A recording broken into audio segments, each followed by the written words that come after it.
Let's see, we got Squirrel Sniper, Grand Rising, Derek, and all. Good morning to you, Sniper. How are you so far today? I know you've been up for a little while longer than me.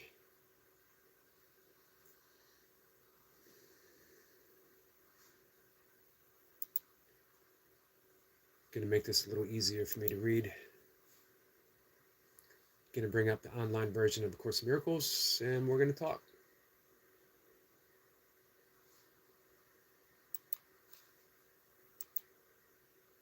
Couple things on my mind.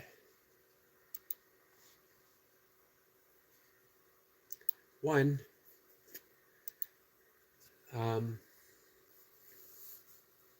reading a book by Kenneth Wapnick, apologize, who passed away in 2013, I believe, was the premier teacher of A Course in Miracles,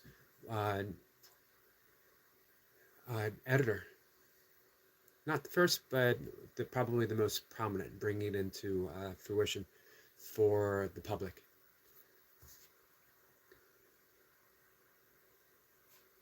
And one of the books that I'm reading through his, I have several that I always go through, is he offered a quote from the Course. Sometimes lines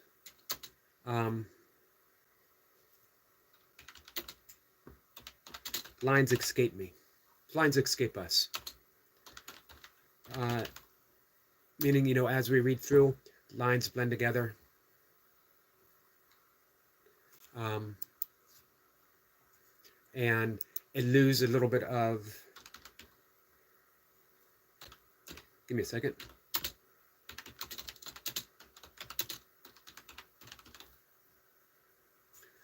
It loses significance because everything blends together. Does that make sense? Hey, Big Al. Phoenix is here. Hey, Phoenix. Good morning, some blessings. Good morning to you.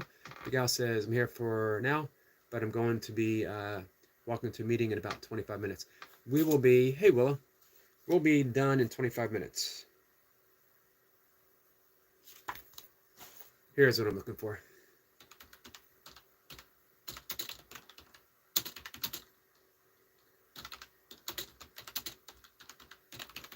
Yeah, the mornings live streams aren't that long. I'm going to eat my own breakfast in a bit, and then I'm going to take my walk. Hey, Kat. Willa says, good morning. Oh, good morning, Willa. Nice to see you. So here's what I was asked to do last night and this morning. The hardest thing in the world to do. So it seems. Resign now as your own teacher. This is from chapter 12 in the text. Chapter 12 is the Holy Spirit's curriculum. And this is in section 5, which is the sane curriculum. And here's, again, what I'm asked to do. Is you, me, and maybe you, who have tried to learn what you do not want, should take heart. For although the curriculum you set yourself is depressing indeed, it is merely ridiculous if you look at it. It is impossible that the way to achieve a goal is not to attain it. Is it possible that the way to achieve a goal is not to attain it? Resign now as your own teacher. That's the directive. Resign now as your own teacher. Meaning, up until now, I've always chose the wrong teacher. Meaning I've chose the ego.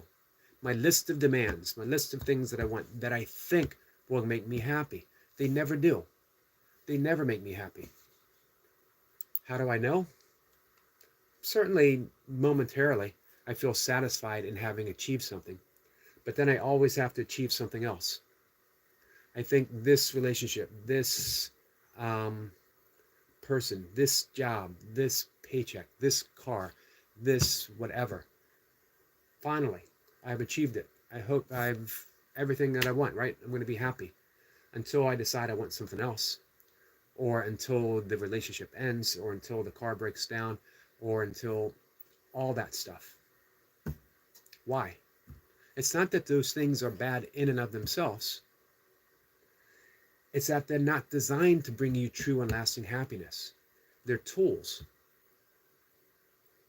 They're tools that have been chosen to bring that sense of completion by the wrong teacher, the ego. My only job, my only role is to choose the right teacher. Love, the Holy Spirit, God, the Tao, reality, whatever term you like to use. Don't get caught up in semantics. When people say, well, I don't believe in God, or no one's asking you to believe in the God that you don't believe in. Certainly I'm not. Call it life. Believe in life. If you don't believe in life, that's kind of hard, right? We're here. We're alive. We exist. So believe in that. And that its ultimate aim is for us to be fully immersed within reality. So I am effectively, finally, at least trying, at least hoping, to resign as my own teacher. And it's the hardest thing in the world to do, until it isn't. This is where chapter, or the manual for teachers, when it talks about the characteristics of God's teacher, brings up trust. And there's, I believe, 9 stages of trust. And the second to last one is one where you just feel this ultimate despair. You're on a precipice. I wrote about this morning in my blog. I am most certainly on a precipice. How do we know what exists, man? This is a good question. Ask. Ask. Ask yourself. And keep asking, and don't settle for an answer. Just ask yourself, do I exist? And see what happens. See what's led to you. I can't give you an answer for sure. Bill says, hope all is good. I hope all is good too. What color comes to mind this moment? Blue. Phoenix says, I exist, you exist.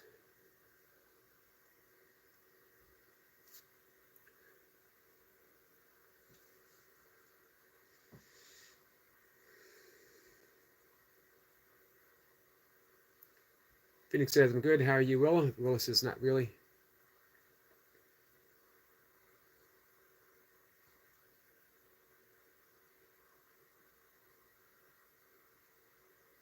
We could reverse that too, Phoenix. I am, therefore I exist. The great I am is the precursor of all that is. From the absolute came the vibration I am, and from that I am stems everything. What's the number for the psalm? Be still and know that I am.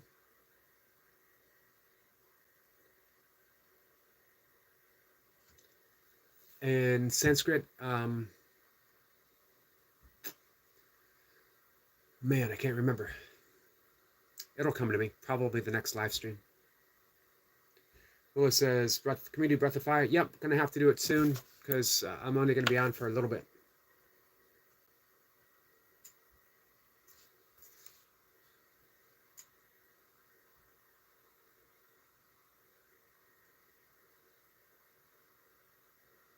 Phoenix says, God.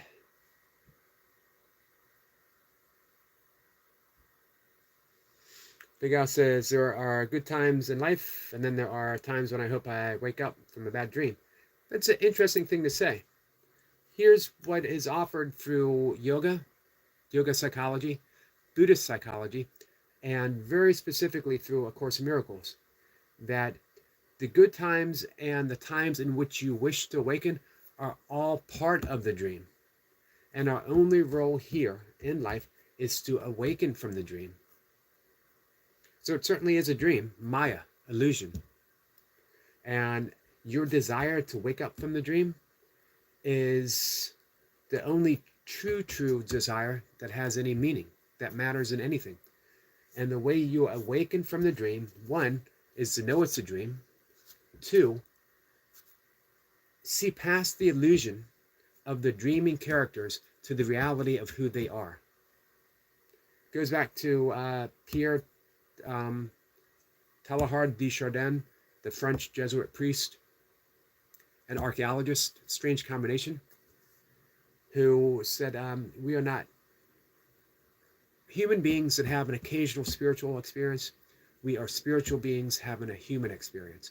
So if we were to see everyone as having a human experience, if we would see everyone as being spiritual beings who are having a human experience, and that human experience might entail something that we don't like, something that hurt us, something that seems horrible, unforgivable. But hey, Jamie, but in essence, they are, hey, Presley, in essence, they are the same as you. That's the whole meaning of the salutation, Namaste. The divinity within me recognizes the divinity within you, meaning we forgive the humanness and see the divinity. We forgive the mistakes so that we can see the holiness. And when we can recognize the holiness within others, it means we're embracing it within ourselves. We can only extend that which we are. Everything else is a projection. And there's only one thing that we can extend. There's only one thing that is an extension, and that's love. Easy says, I have some biblical questions that have been on my mind. Well, we can see, I'm definitely not a biblical scholar.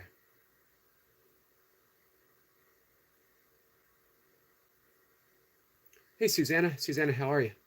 The guy says, Yogi, you have such a good way with words. You can convince me I'm extraterrestrial. In some way, we sort of are. Meaning, our true home is not the dream. It's not the illusion. Our true home is heaven, and heaven is already here. As Jesus pointed out, as Krishna pointed out, as Buddha pointed out, Nirvana isn't something that we attain. Nirvana is something that is revealed. For something to be revealed means it already has to be here. Phoenix says, Susanna, good morning, beautiful. MK says, hi there. Hey, MK. Berta says, Yogi, how do you know you're on the right path? It's a good question.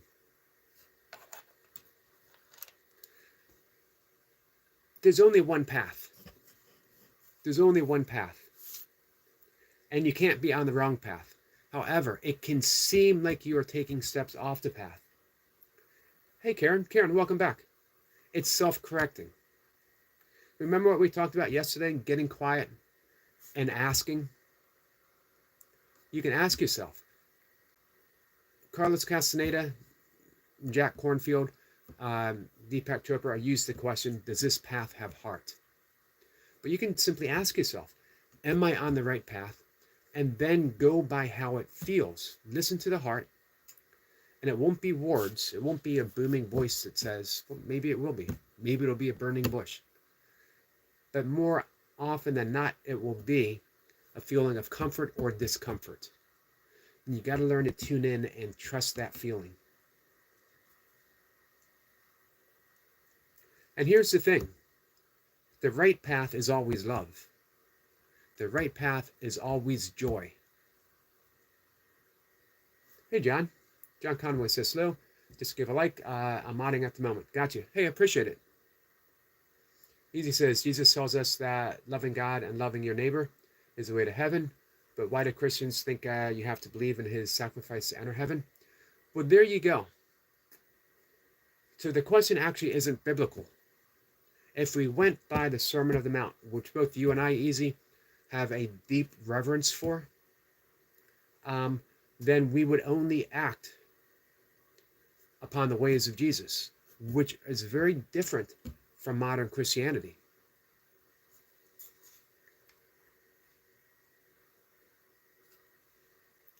What did Jesus actually sacrifice is the question we have to ask ourselves. Can that which is internal, can that which is eternal ever sacrifice anything? Did Jesus, for the resurrection to happen, Jesus had to demonstrate the impossibility of crucifixion to ever take place. Jesus had to teach the impossibility of sacrifice. What did Jesus sacrifice? When you think about that.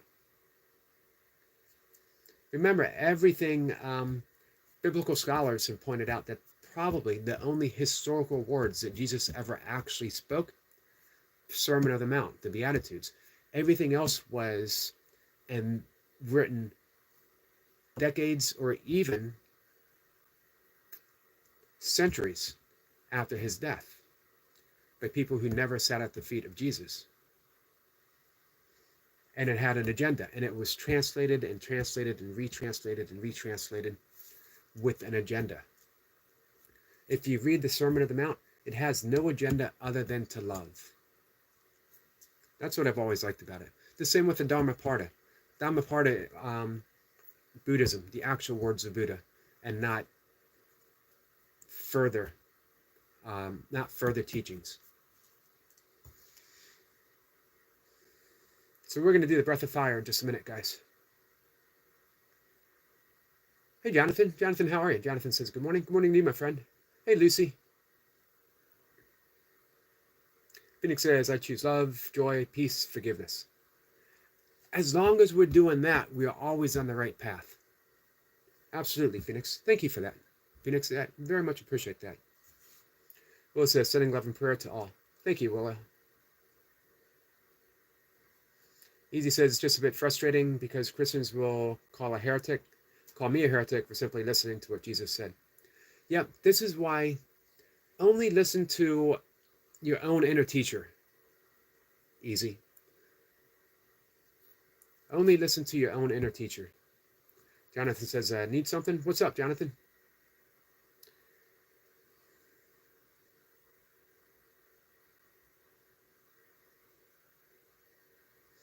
Big Guy says, I don't want to talk about religion, as in myself personally, but I will say I stopped following my faith and I broke off possible relationship because their views were just wrong, in my opinion. Yep, I don't really talk religion. I do talk faith, but not faith in something, but faith itself. Hey, Keith. Keith says, whose creepy-ass uncle is this? Actually, I am just one person's creepy-ass uncle. And she's good. She's a good niece. Well, it says today's going to be a good day. Today is going to be a good day. Cat is off to work. Have a good day at work. So,